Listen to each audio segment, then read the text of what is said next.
আসসালামু আলাইকুম, সবাই কেমন আছেন? আশা করি সবাই ভালো আছেন। আলহামদুলিল্লাহ আমরাও ভালো আছি আপনাদের দোয়ায়। সেই অবস্থা, শ্বশুর বাড়িতে এসা ও কাজ করতে হইতেছে, শাশুড়ি পারে না। এইখানে হইলো আমি লাউ শাক আলু বসাইছি ভাজি করার জন্য। তারপরে এখানে সব কুটাকাটা আজকে হইলো কাঁঠাল দিয়ে পাঁচন রান্না করা হবে। আমার জন্য কাঁঠাল ডিপে রাখছিল, ওই কাঁঠাল এখানে সব সবজি টবজি কুটে রাখছি, আলু মূলা কলা মিষ্টি কুমড়া। আর এখানে হইলো মুরগি, দেশি মুরগি রান্না করে রাখছি। সব রকমের মাছ, ফ্রেশ কই মাছ মাগুর মাছ এগুলো আনছে আমার শ্বশুর। এগুলো হইলো কাজের মেয়েটা এসে কুটবো।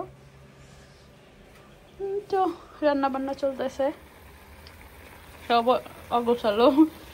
এখানে কি মাছ বলে, চুলের ডাটি মাছ রান্না করবে।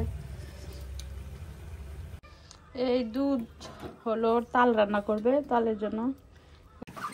কি কি দিছো এখানে আম্মু? নারিকেল বাটা, হলুদ, পানি। তেল দিছেন? তেল তো পরে দিব। এখানে তেজপাতা, 5 রকমের সবজি দিয়া কাঁঠাল দিয়া পাচন, এর জন্য পাচন বলে। 5 রকমের সবজি দিয়া। এখানে এখন পেঁয়াজ,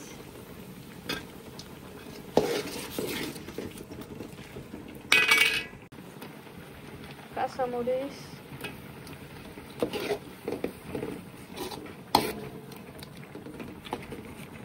নারিকেল বাটা আরো একটু দিছে। এখানে হলো মরিচ,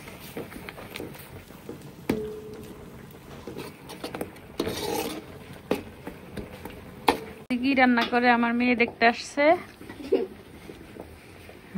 মেয়ের সাথে মেয়ের খালামণিও দেখতে আসছে। এখন হলো সব সবজি দিয়ে দিছে। কি কলা বাকি আছে, কলা দিবে।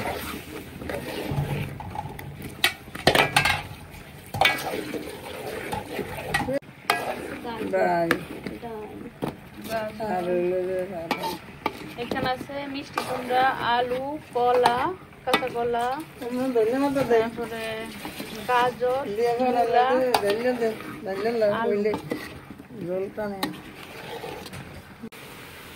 এখানে এখন ডাল গুলো দিয়ে দিছে।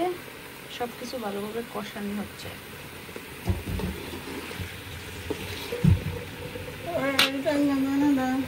জিজ্ঞাসা করতেছি।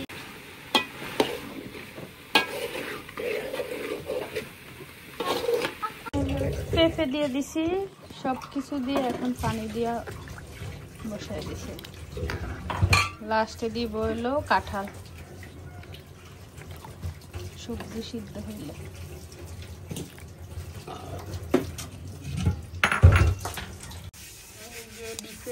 কাঁঠাল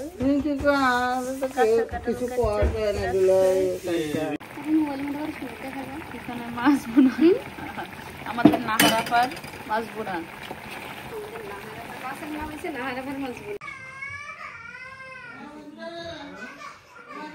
দুপুরে খাবারের পর্ব শেষ করে আমরা এখন বিকেলে ফুলি পিঠা বানাইতেছি, বাফে দিব। একদম অথেন্টিক পদ্ধতিতে পাটায় পুতায় বেলতেছি।